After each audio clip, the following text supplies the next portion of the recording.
तस्वीरें दिखाते हैं। देवी अहिल्याबाई यूनिवर्सिटी में दीक्षांत समारोह का आयोजन किया गया है। उसमें राष्ट्रपति द्रौपदी मुर्मू मौजूद हैं और सीएम डॉक्टर मोहन यादव बोल रहे हैं। सुनिए। अतिथिगण, अभिभावकगण, प्यारे विद्यार्थियों, पत्रकार साथियों, लोकमाता अहिल्याबाई स्वधर्म, स्वराज और सुशासन की ध्वजवाहिका थी। उनका पूरा जीवन हम सबके लिए एक अलग आदर, और न केवल हमारे लिए बल्कि पूरे देश के लिए वो सुशासन की भी प्रतीक थी। अपनी विकट कठिनाइयों भरे शासन के दौर भी जो हमारी सांस्कृतिक एकता का सूत्रधार, ये जो हमारी वर्तमान की भारत की जो मूल अवधारणा है, उस भाव को जागृत करते हुए अपने राज्य के बाहर जाकर के राष्ट्र की अवधारणा को पुष्ट करने के लिए अगर किसी ने काम किया है तो हमारी महारानी अहिल्याबाई है। मैं उनको नमन करता हूं, उनको श्रद्धा से स्मरण करता हूं। कई कारणों से उनको युगों युगों तक याद किया जाएगा।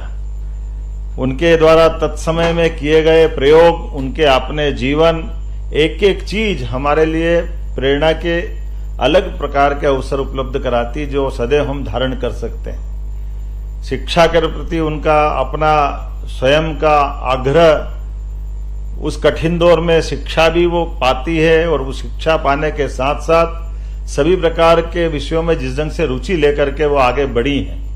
यद्यपि उनके जीवन की कठिनाइयां भी कोई कम नहीं है, लेकिन इन कठिनाइयों से पार पा करके सच्चे अर्थों में आज का दीक्षांत हम उनको स्मरण कर लें तो शिक्षा के बाद दीक्षा का सही पाठ पढ़ाने के लिए केवल देवी अहिल्याबाई का नाम ले लें तो हमको लगेगा हमारा जीवन धन्य हो जाएगा। किताबी ज्ञान से आगे बढ़ के व्यवहारिक जीवन में आने वाली कठिनाइयों के उथल पुथल के दौर में हिमालय की ऊंची चोटी एवरेस्ट से भी ऊंचा मनोबल लेकर जिस ढंग से उन्होंने जीवन जिया है, वो उदात्त जीवन हम सबके लिए सदैव प्रेरणा का पुंज बनकर निखरता रहेगा। जिनके स्वयं के परिवार में एक के बाद एक इतने कष्ट आए। ससुर जी अत्यंत लाड़ से रखते थे, ससुर जी नहीं रहे, पति नहीं रहे, पुत्र नहीं रहे, परिजन में से अधिकांश साथ छोड़ गए। ऐसे कठिन दौर में भी उन्होंने न केवल शासन के सूत्र अपनी जिजीविका के बलबूते पर जी करके दिखाया, बल्कि सुशासन की उज्जवल धारा गंगा की तरह निर्मल बहा करके अपना विशेष एक अपना शासन का एहसास कराया कि शासन तंत्र क्या होता है। और वो भी उस काल में जब वो मुगलों का काल था, हमारी संस्कृति के बड़ी विपरीत परिस्थितियां थी। ऐसे काल में एक एक करके जब देवालय ध्वस्त किए जा रहे थे, तब उन सारे देवालयों को चैतन्य करके पुनर्स्थापित करने का काम अपने राज्य की सीमा से बाहर जाकर के बनारस से लेकर रामेश्वरम तक, द्वारका से लेकर घृष्णेश्वर, जो ज्योतिर्लिंग हो सकते हैं, चारों धाम के चारों दरवाजे अपने देश के जो हम मोटे तौर पर अपनी चतुर सीमाओं से जिनको आंकते हैं, सारे स्थानों पर जो शासन की मूल भावना होती है, भिक्षुगृह, भूखा कहीं भी रहे, ये शिक्षा का कितना बेहतर पाठ हो सकता है। भिक्षु कोई होना ही नहीं चाहिए, तो अपने राज्य की सीमा से बाहर जाकर के भी भिक्षुगृह, चाहे बनारस हो चाहे द्वारका हो, इसी प्रकार से अन्य क्षेत्र की स्थापना करना, पीने के पानी की कुएं की व्यवस्था करना, स्नान के लिए घाट बनाना, महिलाओं के स्नान के लिए अलग से घाट बनाना, जो जिस रूप में आगे बढ़ना चाहे उसको अवसर उपलब्ध कराना।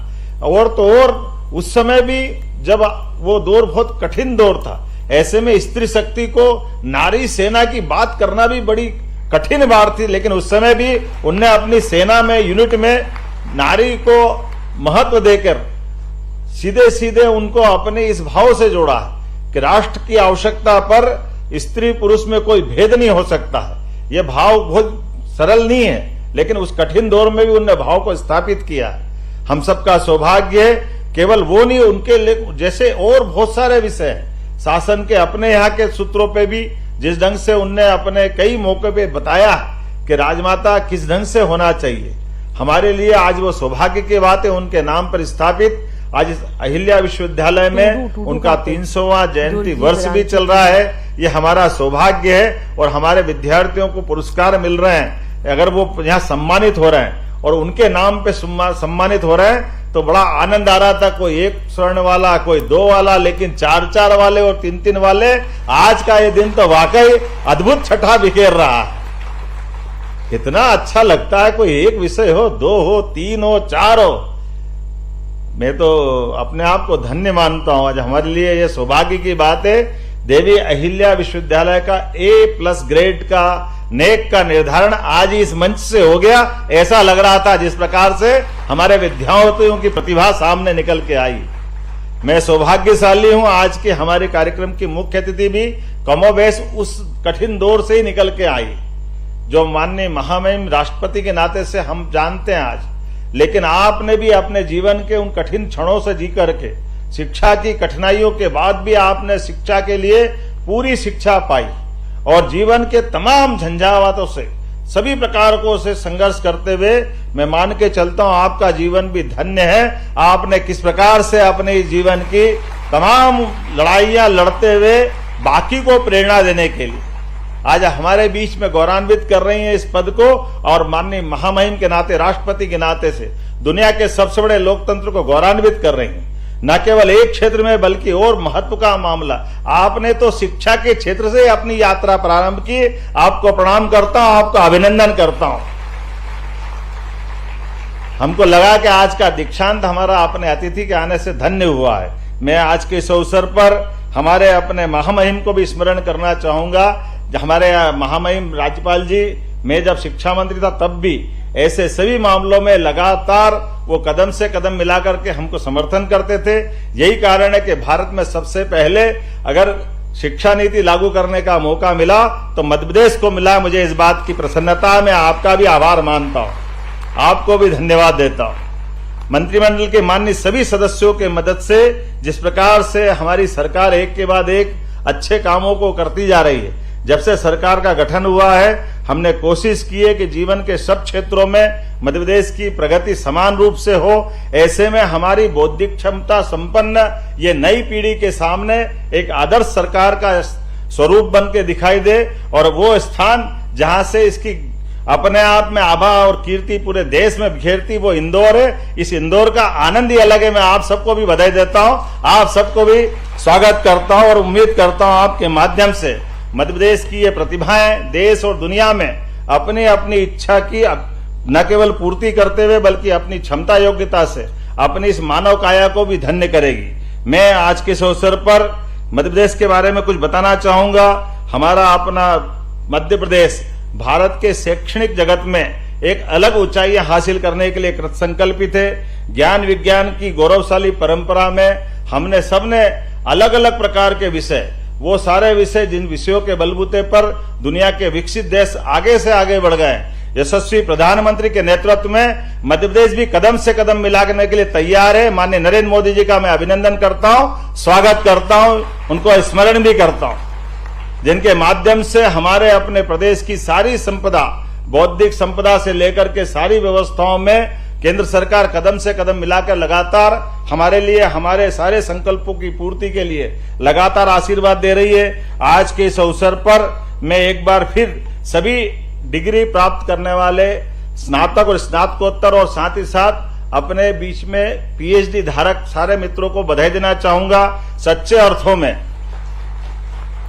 आज आपके बीच में आकर के मुझे आनंद से इस बात का एहसास हो रहा है कि हमारी आने वाली पीढ़ी, इस पीढ़ी के लिए मैं गौरव से कह सकता हूं कि हमारा मध्य प्रदेश का भविष्य निश्चित रूप से स्वर्णमय है। मैं शुभकामना देता हूं सभी को और आपके जीवन में भी आज के बाद सच्चे अर्थों में अभी आपने दीक्षांत के दरमियान महामहिम से जो अलग अलग प्रकार के संकल्प में अपने आप की स्वीकृति दी है, मैं मान के चलता हूं कि किताबी ज्ञान के बाद व्यवहारिक जीवन का सच्चे अर्थों में जो अब ये शिक्षा चालू होगी, ये शिक्षा आपको भी और देश और प्रदेश को भी फलीभूत हो, इस अपेक्षा के साथ पुनः आप सबका वंदन करता हूं, अभिनंदन करता हूं। बहुत बहुत धन्यवाद। भारत माता की जय।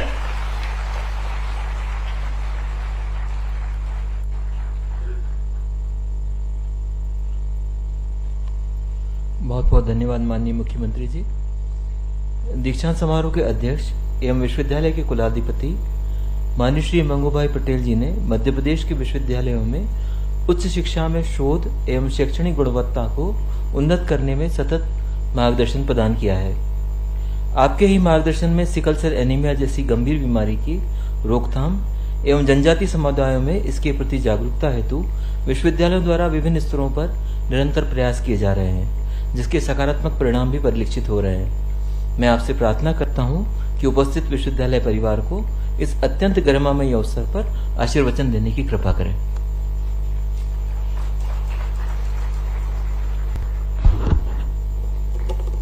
सभी को नमस्कार। देवी अहल्या विश्वविद्यालय इंदौर के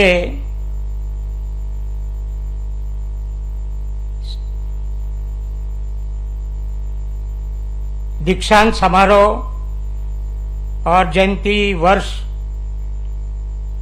के कार्यक्रम में अपने बीच उपस्थित भारत की माननीय राष्ट्रपति महोदया श्रीमती द्रौपदी मुर्मू जी, अभी जिनको आपने सुना ऐसे सक्रिय मुख्यमंत्री माननीय श्री डॉक्टर मोहन यादव जी, केंद्र के राज्य मंत्री सावित्री ठाकुर जी, नगरीय विकास आवास विभाग मंत्री कैलाश जी, उच्च शिक्षा मंत्री श्री ईश्वर इंदर सिंह परमार जी, जल मंत्री तुलसी सिलावट जी, कुल गुरु देवी अहल्या विश्वविद्यालय प्रोफेसर रेणु जैन जी, उपस्थित संकाय अध्यक्ष गण, कार्य परिषद के गण, हमारे सभी की ताई सुमित्रा महाजन जी, जिला पंचायत के अध्यक्ष श्री विधायक सुश्री उषा ठाकुर जी, उपस्थित अभिभावक गण एवं महानुभाव, सभी बच्चे के माता पिता श्रीओ, प्यारे बच्चों, मीडिया के मित्रों, हीरक महोत्सव, हीरक जयंती वर्ष और दीक्षांत समारोह में अपने बीच माननीय राष्ट्रपति महोदया द्रौपदी